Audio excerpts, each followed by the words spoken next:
The High is a film about a teen who decides to start a new life as a drug dealer. 16-year-old Ralph Sepe wrote, shot, and starred in the piece. And next month, he'll be showing it at the Queens World Film Festival. You get featured alongside these talented people, that they've been doing it for years, and they're adults, and then they look at you, and they see you as, equal. And I think that's really cool. If you were a guy between the ages of 14 and 20 during the late 2010s and early 2020s, you probably remember the resurgence of a certain type of story. Stories like Fight Club, Drive, or American Psycho. For lack of a better term, male loner cinema. A brief period where you couldn't go for more than 10 minutes online without seeing an edit to one of these films, usually involving one of these 3 songs. I won't pretend I was above this zeitgeist. The music was great. It felt like a bunch of niche stories were being discovered and, for better or worse, related to. Eventually, this aesthetic faded, and those who stayed behind became flanderized caricatures of their ideals. But for a brief moment of time, there was this renaissance of stories about the disturbed loner. While these stories never truly went away, this zeitgeist allowed them to receive popularity they might never have had. If you were creatively endeavored, you likely created art with these aesthetics and themes. I mean, who didn't try to make a mature and gritty film when they were in high school? Most ideas would never leave the drawing board, but maybe if you were lucky, you created a 20-minute short film. But how many of us can claim to have made anything longer than an hour? How many of us can claim to have made something like Lover? My movie that I've been working on for 4 years, May 2015 is when I got the funding for it. I was 18. And then I made it when I was 18, 19 years old. And now it's finally here. Here it is. Why do we like talking about Ralph so much? I think it's because he's the perfect cautionary tale of an artist who claimed to know his craft and yet failed again and again. I remembered when this guy had around 633,000 subscribers, and over the years that number has dropped. Not because he did anything wrong, but because he lost the spark and gave up. And most people bring up Lover as the cause of this lost spark. Lover is the worst kind of bad movie. It's the type of film that gets worse and worse over time. It was made for no one specifically except Ralph himself. Ralph started writing the script to Lover when he was in high school. It was after the success of his short film King Candy. On Kickstarter, it was supposed to be his take on a romance. The film is called Lover. It's my version of a romance, I guess you could say. In 2015 he started, and in 2018 the film was completed. It was marketed not as a student film, but as an actual professional production. If I didn't think I could do it, I wouldn't be asking you. I can do it. I know I can do it. I've put up with everything I've had to put up with making a movie. I've put up with delays and weather and actors not showing up or actors showing up late. I've dealt with everything, and I know I can get through it and make a good movie. I have bagels, everyone. This fucking bang. I remember making a video on my old channel about it. It wasn't perfect, but it went over most of the plot and the Kickstarter. However, I would like to revisit this film knowing what I know now, because whenever I think about Ralph, I always go back to this movie. This one production that seemed to sully his name, and it still doesn't sit right with me. There's something about it that just feels off, like he hasn't told the complete story, and I would like to go over that. Now, I know some of you would probably argue, oh, Ralph should be proud of making a feature. No, he shouldn't. This has aged poorly. And let's make this clear, this is not a review. This is an autopsy into the Frankenstein monster called Lover. We want to uncover the secrets and go over the aftermath of this film. And we'll finally ask the age-old question, has Ralph improved or learned anything from this film?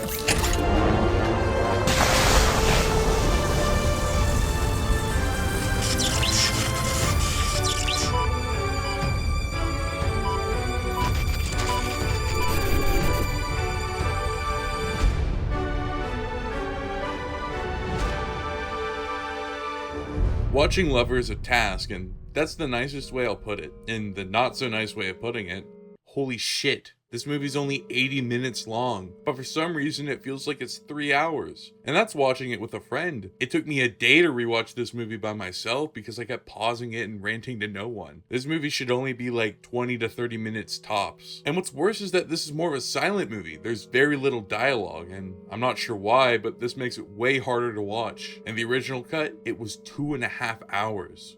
Let that sink in.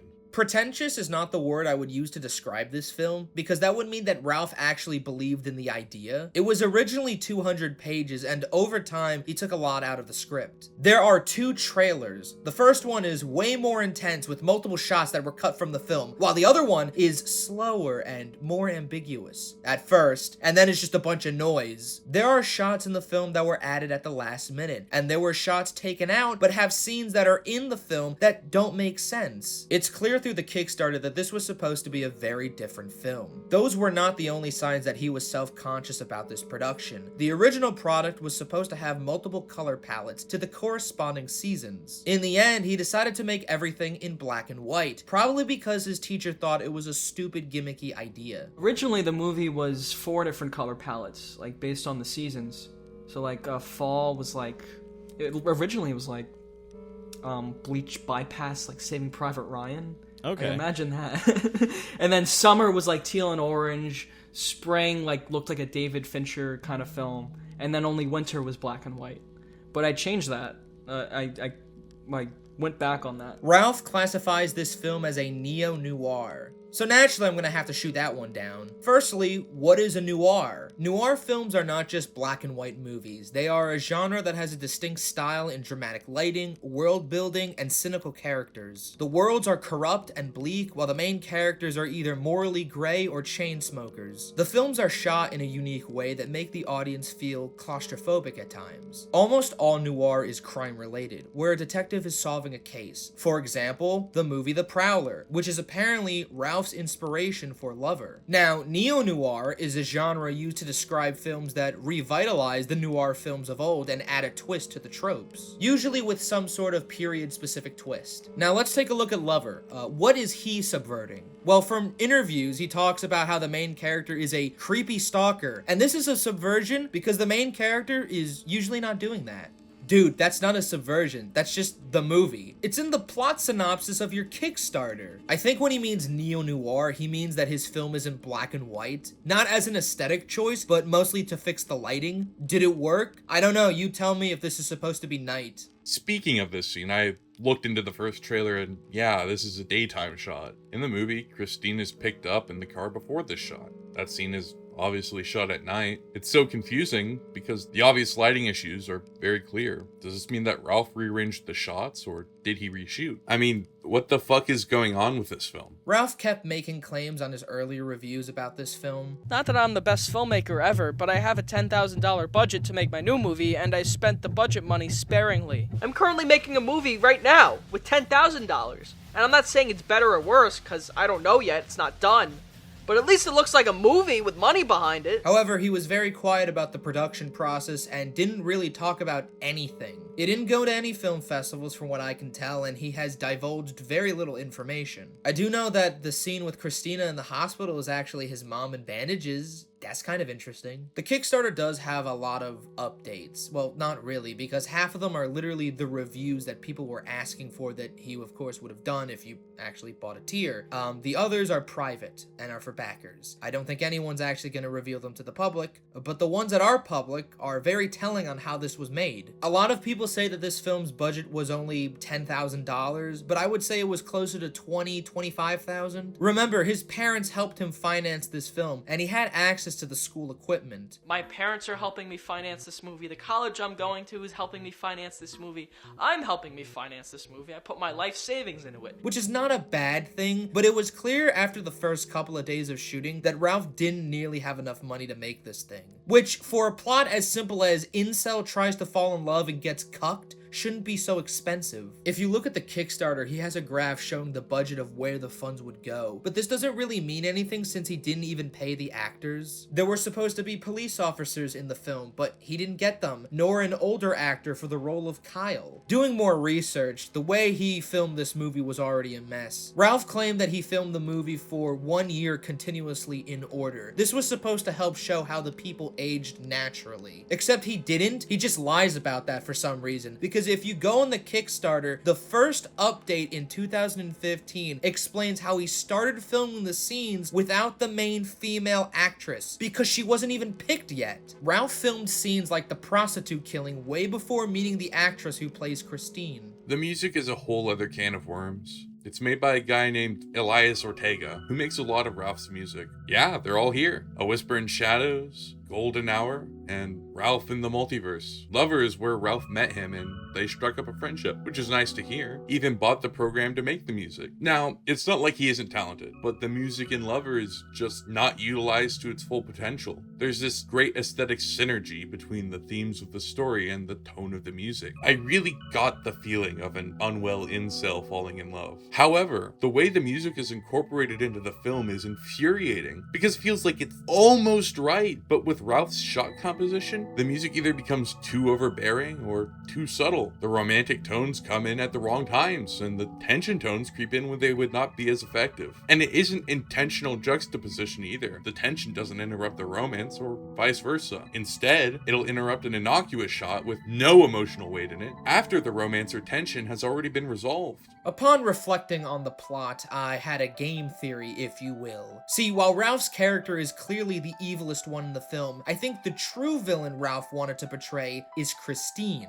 Think about it. Christine puts all of these guys in a love square, right? And she seems to use all of them in different ways. Howard is the rich one and has a car, so Christine will go to him for free rides and to vent. Kyle, while being a drug dealer, has a home for her to stay, and Boston Guy is big meat and is the real love interest. I mean, hey, who knows? Maybe she was really into history majors. Christine has been lying to all these guys and generally doesn't care. You can tell that's what Ralph was going for when Howard is stalking her, and Kyle asks why she keeps leaving. Guys, do you know what this means? Ralph invented situationships. Like I said, Ralph wrote this in high school, but it's highly unlikely he had a serious romantic relationship that he could base this off of. But looking through my archives, I did find something interesting. In his part 2 review of the Transformers Age of Extinction, Ralph promotes his Instagram, and in the video, he shows a deleted reel off of his account of him asking a girl to prom. So the real question is, how bad did she hurt him?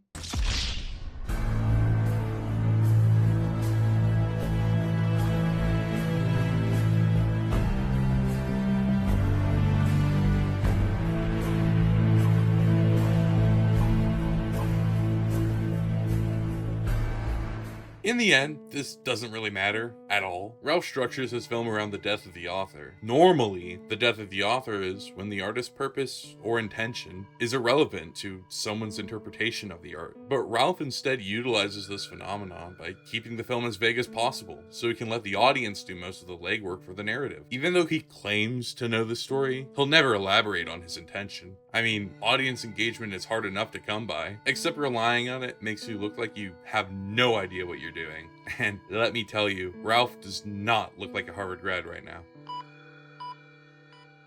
The film had mixed reviews on first release. In the beginning, it was highly praised by fans. However, it was clear that they were only saying this because they did most of the legwork for it and so believed it to be smarter than it was. But over time, as the film aged, the film got worse and worse reviews. Nobody seems to have a grasp of the plot or characters, and it's very clear that Ralph wasn't going to explain himself, except he did kinda. Now, I try to find as many interviews as possible about this film, but there are very few. We could first start with this episode of Sardonicast. Now, I hate this podcast. It's a show where 3 people with great personalities somehow have no chemistry with each other. It's on the same level as Lover most of the time on how uncanny the interactions are. I can't watch that trailer.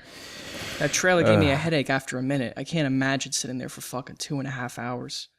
Plus all the trailers and shit. Oh man. So you were in there for 3 hours watching Aquaman. Oh my god. That sounds horrific. It's I have some opinions on it that I know will piss people off, but Great. yeah. Mm-hmm. This thing is fucking shit! Anyways, episode 24 is where the gang congratulates Ralph on making his big feature. Ralph the I Movie did when I was Maker 18. is a movie maker. How old are you now? I'm 21. So this is a while ago. That seems like a long I got time. out of high school.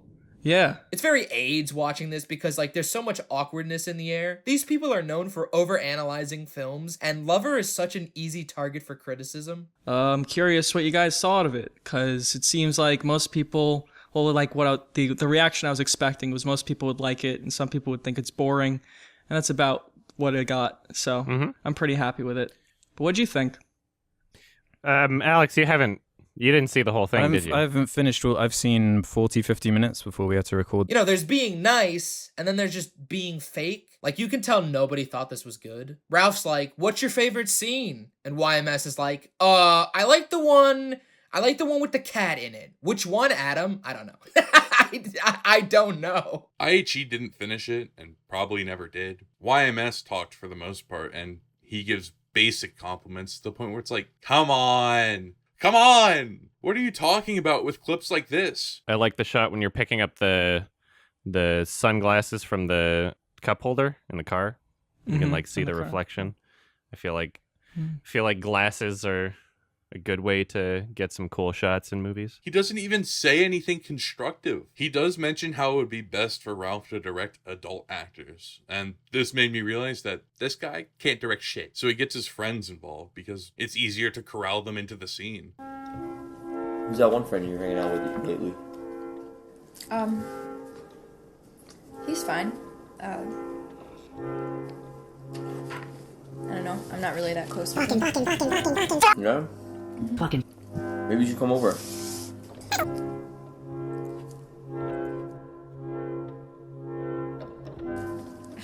don't think that's a really good idea.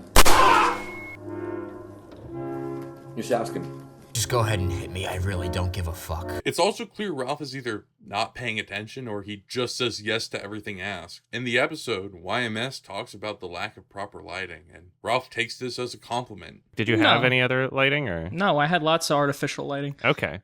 Because in some parts I couldn't really tell. Oh, yeah. Yeah.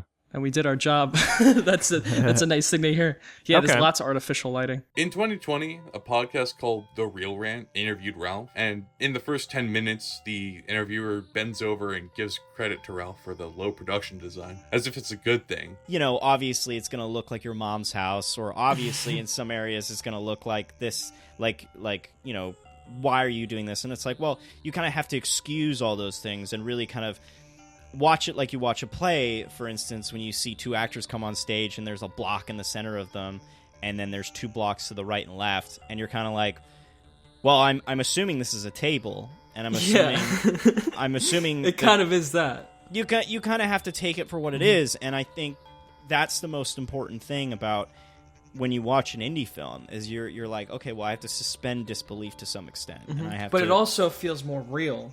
It does. Yeah.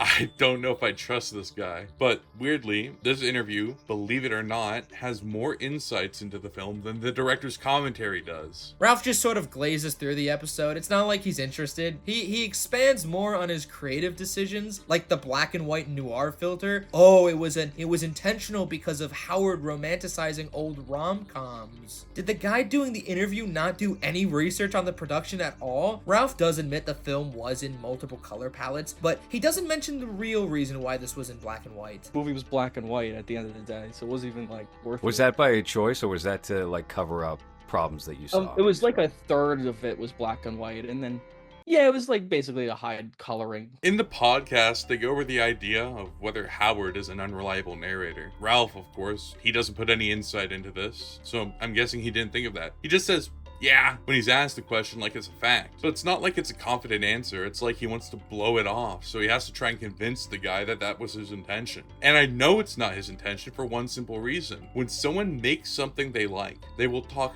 non-stop about it. He has the ego. There's no reason why Ralph isn't suffering from verbal diarrhea at this point. Oh, he doesn't want to spoil the movie. It's been 2 years. And everyone's been asking about it. I never got the sense that he's an unreliable narrator. I mean, he's pretty straightforward in the film. Howard tells his dad what's going on, and he's not lying. Are you telling me both of these knuckleheads don't have an idea of what an unreliable narrator is? In the podcast, Ralph also explains the only reason Howard is dating the girl is to inevitably kill her. Is he like, I'm gonna kill her? Or I'm going to figure this lady out, I might want to date her? Because obviously he knows a lot about her. That I want to leave vague. Yeah, okay. Okay. Fair enough. Cheeky.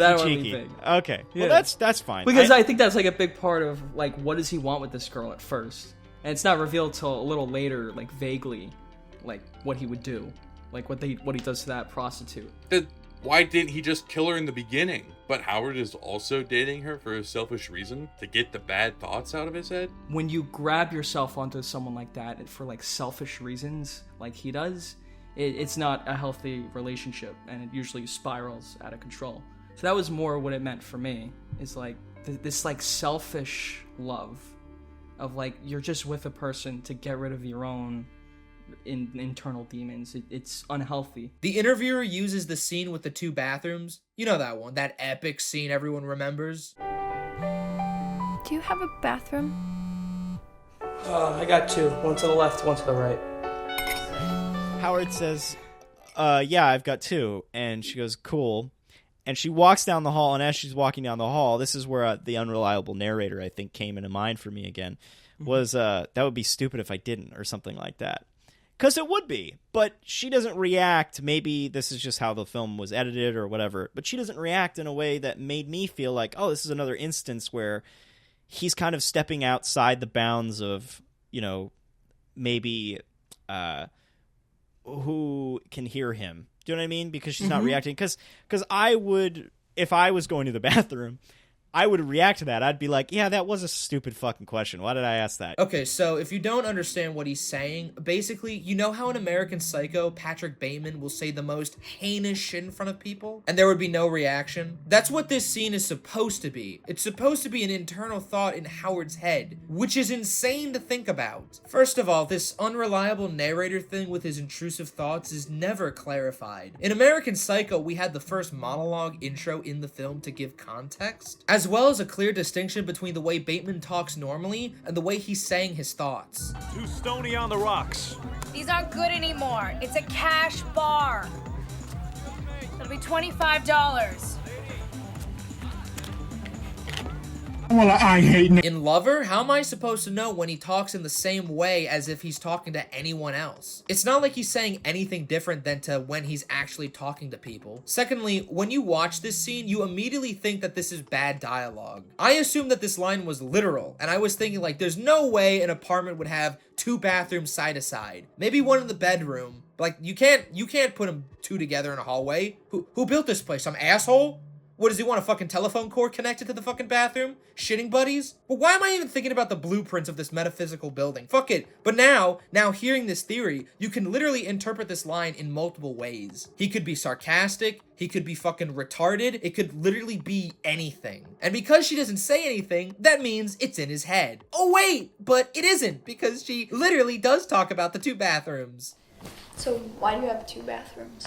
I've seen so many reviews of this film, and not one of them has ever brought this theory up. In fact, most of everyone who has watched this film has no idea what Ralph made. Cut to years later, Ralph makes a review on Chris Stuckman's movie, Shelby Oaks, where for at least a minute, he talks about Lover. I need you to understand, for years, he's never brought it up until now. And I gotta say, he's not making it sound good at all. Films like Lover might have helped inspire him to make, you know, this movie, which is great. That's like why I made Lover, and that's why I make my films, to inspire people to make movies. Hey, good morning.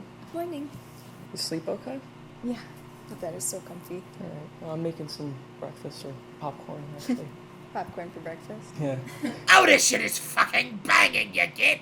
The way he brings up Lover, you can tell there's a bit of jealousy and a lot of resentment. Oh, if I had that kind of money, I could have made it something good. I mean, look at him. He's about to burst into tears. Ralph even says Lover might have helped inspire Chris to make his movie. That's a bold fucking claim in of itself, but in what way? It comes across as shifting the goalposts of success, trying to claim some sort of credit for someone else's work. Ralph also says that people are just now coming around to Lover. People now say Lover, oh, that was great. You know, I really enjoyed it. And it's like, oh, great.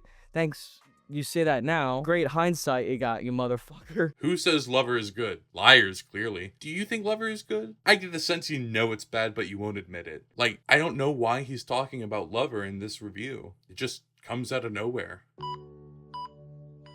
This all comes back to the main thing people love to see, and why we personally like talking about Ralph so much. It's such a rare opportunity to see a film critic finally release a film. To watch someone whose career is made on quality assurance of art and to be so vulnerable and so hypocritical. It's not like after Lover he improved, he actually seemed to get worse at his craft. For example, The Quintessential Quartet is a short, which took around 6 months, and mind you, it's 3 minutes? Holy shit! I have no doubt that Ralph is going to struggle to make better stories, and hell, I almost feel bad every time he tries to put something out. When he was younger, he used to have so much promise. Now he acts like he's 75 years old and he'll like never make anything good again. I believe this also brings up a point about being an artist. I remember my teacher, back in my old college days, telling the class that a true artist is always making something. And I fully believe that. Take for example us. We made an animated film in the past 3 years, and I remember saying to Mason that we needed to take a break to recuperate some funds. But guess what? We're making a pilot to a spec project. The fact that Ralph died out slowly after each project he made failed really is showing of his character. I think Lover does prove something though, that anyone can make a movie, but not everyone can become an artist.